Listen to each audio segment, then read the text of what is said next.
Hello everyone, welcome to VJ's World. Here is another interesting story, The Secret Garden. It is adapted by Deborah Houdzig and illustrated by Natalie Carapita. So let's begin our story. Please stay with me till the end.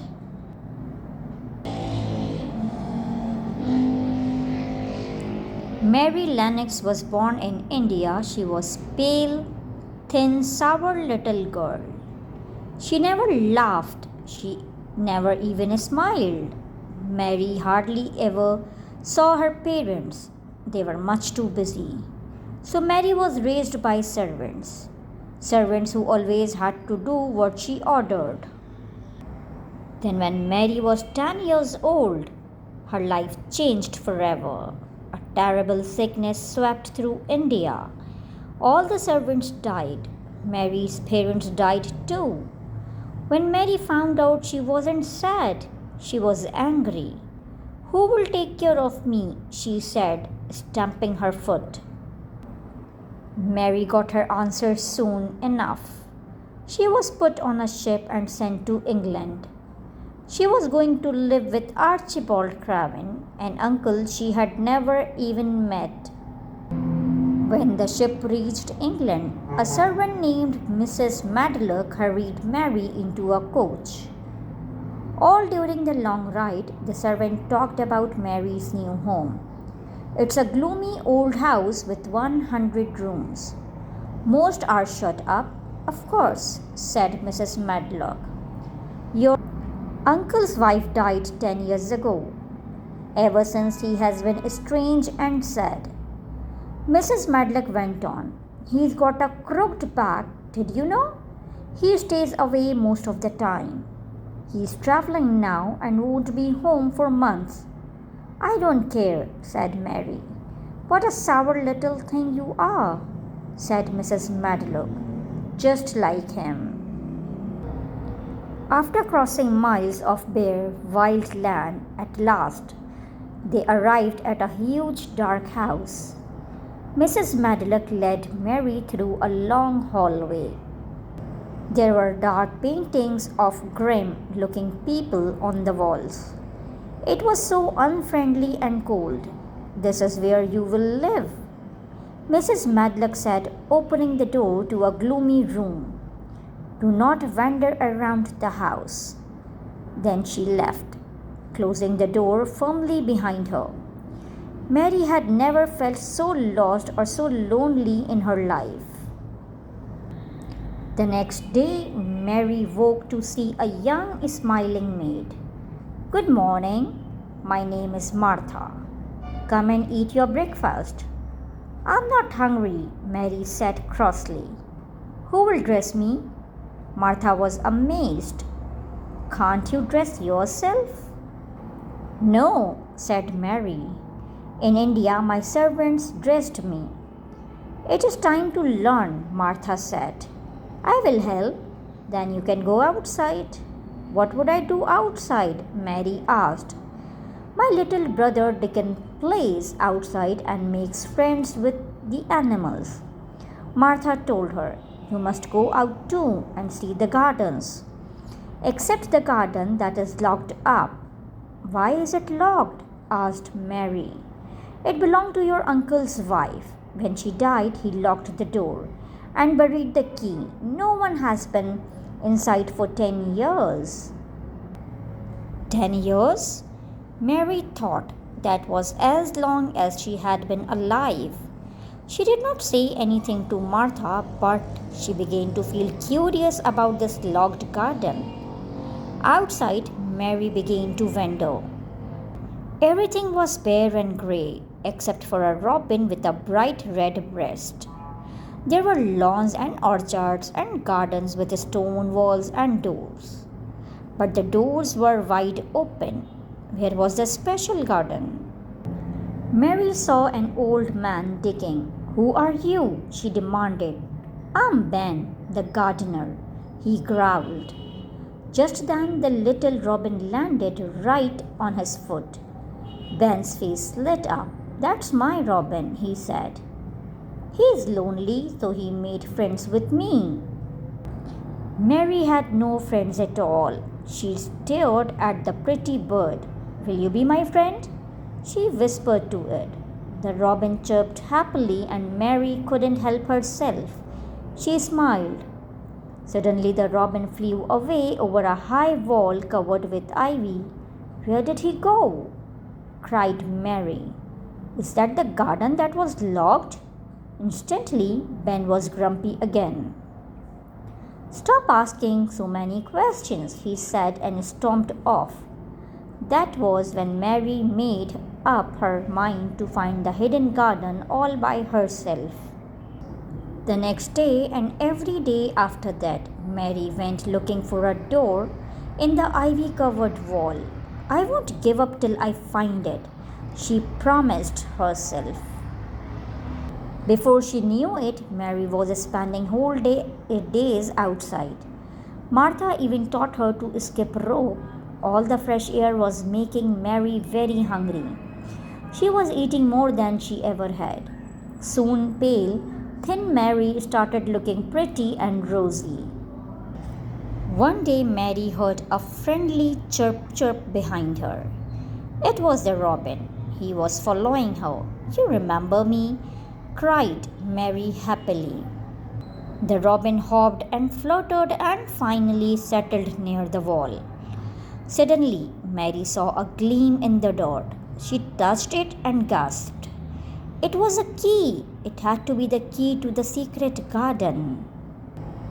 You helped me find the key, Mary said to the robin. Can you help me find the door? As the robin flew to the top of the stone wall, a strong wind came up. It blew the ivy away, and there it was, a door. Mary was so excited that her hand shook as she turned the key in the keyhole. The door opened, and Mary slipped inside. She was in the secret garden. The garden was strange and magical. There were little stone benches and fountains and archways. Grapevines hung from all the leafless trees. It was wild and untidy and beautiful. I want to make this garden come alive again, Mary whispered. And it will be my secret, my wonderful secret garden. That night, Mary could hardly sleep for imagining how she would save the garden. By morning, she knew just what to do, Martha said. She said, I wish I had a shovel and some seeds. I want to make things grow. Of course, she did not say where. Martha smiled. My brother Dickon can help. I will ask him. Oh, thank you, Martha, cried Mary happily. You're as nice as the robin. Now Mary had two friends. On the next sunny day, Mary found a boy sitting under a tree playing a wooden pipe. Watching him were a fox, a lamb, a rabbit, and a crow. I'm Dickon, said the boy. You must be Mary.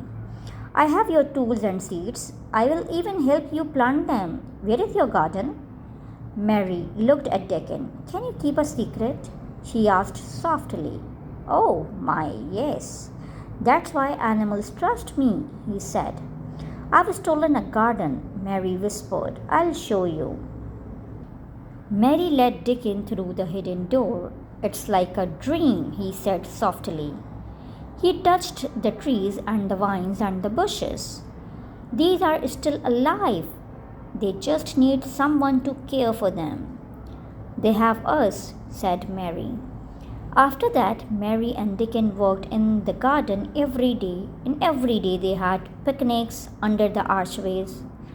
Mary had never been so busy or so happy.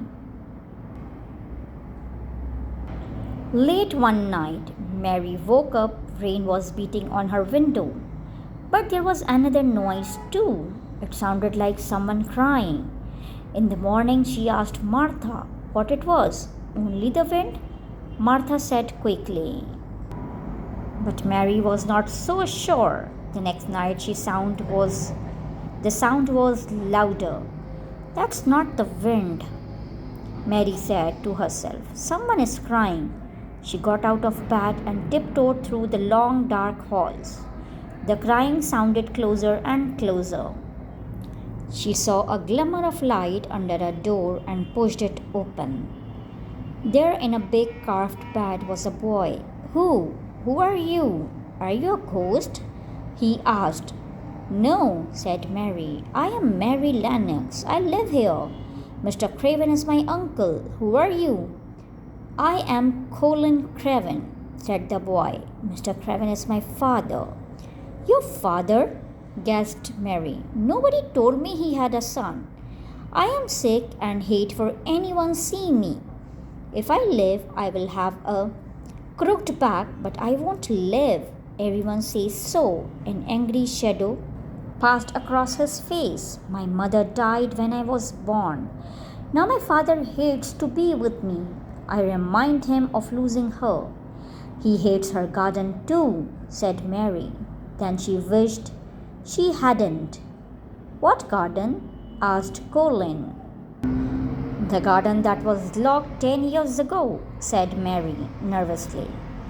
Why was it locked? Asked Colin eagerly. What is it like now? Poor Colin, thought Mary. He is just like I was when I came here with nothing to do and no one to care for. Can you keep a secret? Yes, said Colin. Yes. So Mary told Colin all about the secret garden and about Dickon and his animals. I want to see this garden, Colin said. Can you go outside? Asked Mary. I can't do anything I want. Everyone has to please me, said Colin sharply. I have a wheelchair. You and Dickon will push me. Mary laughed. Colin was spoiled just like she had been. So Colin began to go out every morning with Mary and Dickon. Nobody knew where they went. Like a young prince, he ordered the servants to keep away from them. The secret garden was their private kingdom. Spring was coming. The children watched as the garden turned into a rainbow of colors. And slowly, very slowly, Colin began to change too. He looked stronger every day and happier. One afternoon, the children were having so much fun. They made more noise than usual. Suddenly, Colin saw a face looking over the garden wall. It was Ben on a ladder. Are you Mr. Craven's son? The poor cripple? He asked. I'm not a cripple, cried Colin. There's nothing wrong with me at all. The Colin gripped the arms of his wheelchair and stood up. Mary and Dickon stared at Colin amazed. He had never stood before. Everyone said I was sick, so I believed it too, Colin said. But you and Dickon showed me I could live and be well. You believed in me, and you were right. It's the garden, said Mary. Yes, said Dickon. The garden is magic. Colin turned to Ben. Please remember, he said, this garden is a secret, and you cannot tell anybody that I am well. I want to surprise my father when he comes home. I won't say a word, said Ben. A few weeks later, Mr. Craven came home. Usually he went right to his room and saw no one, but this time was different. Something made him walk to the locked garden. When he reached it, he stopped amazed. He heard the sounds of children laughing and running. Then all at once, the garden door burst open. A tall, handsome boy ran right into Mr. Craven. Who are you? Mr. Craven gasped. Father, I am Colin, said the boy. I am well. Mr. Craven held his son close. I thought you would die, he said. Mary and Dickon and the garden made me well, said Colin. The garden? Said Mr. Craven. Colin said, we cared for it and loved it and made it come alive, and Mary and I came alive with it. It was like magic, Father, like magic. Now the secret garden wasn't a secret anymore, but its magic would be with them forever. I hope you have enjoyed this story. I'll bring you more stories. Thank you.